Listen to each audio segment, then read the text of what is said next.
اگست 1975 میں جب ابھی بنگلہ دیش کو پاکستان سے جدا ہوئے 4 سال بھی پورے نہ ہوئے تھے تو بنگالیوں کا بابائے قوم شیخ مجیب الرحمان بے دردی سے قتل کر دیا گیا تھا، جسے بنگالی بنگا بدھو یعنی بنگالیوں کا سب سے بڑا دوست کہتے تھے۔ وہ اپنے خاندان کے 18 افراد کے ساتھ گولیوں سے بھون دیا گیا تھا۔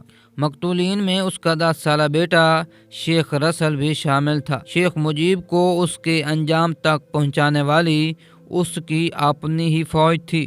اس حملے میں شیخ مجیب کی 2 بیٹیاں شیخ حسینہ اور شیخ ریحانہ ہی بچ پائی تھیں، کیونکہ وہ اس وقت ملک سے باہر تھیں۔ گولیوں کی آواز سے جاگ کر شیخ مجیب وزیر اعظم ہاؤس کی اوپر والی منزل پر واقع اپنے کمرے سے باہر آیا۔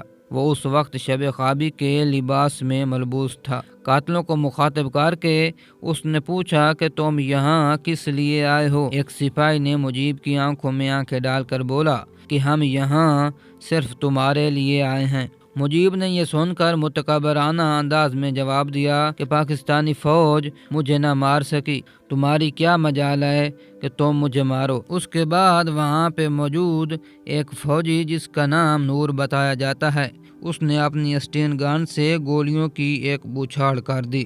مجیب الرحمان کے پاس بچنے کا کوئی راستہ نہ تھا۔ گولیوں نے مجیب کے جسم کو چھلنی کر دیا۔ اس کا جسم گولیوں کے دھکے سے پیچھے کی جانب مڑ گیا اور وہ اوندھے منہ سیڑھیوں سے لڑک گیا۔ تمباکو نوشی کا پائپ اس کے ہاتھ میں اب بھی سختی سے تھما ہوا تھا۔ یہ 15 اگست کی صبح 5:40 کا وقت تھا اور یوں بنگالیوں کے ساتھ شیخ مجیب کا عشق تلاطم خیز اپنے انجام کو پہنچا۔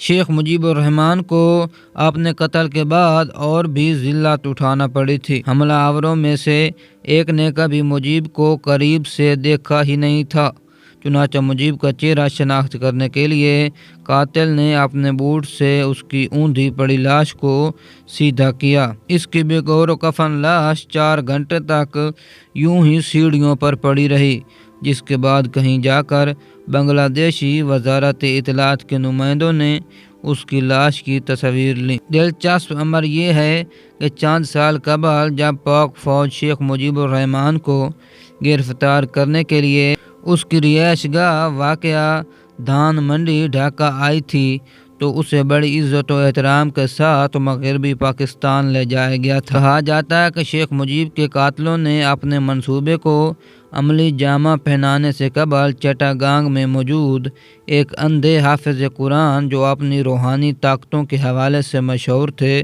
ان سے خصوصی دعا لی تھی۔ ان حافظ نے انہیں ایک تعویذ بھی دیا تھا۔ کہا جاتا ہے کہ اس موقع پر حافظ صاحب نے یہ بھی ہدایت دی تھی کہ چاہے کچھ بھی ہو جائے مگر اس بات کا دھیان رہے کہ اسلام کو بنگلہ دیش میں کوئی خطرہ لاحق نہیں ہونا چاہیے۔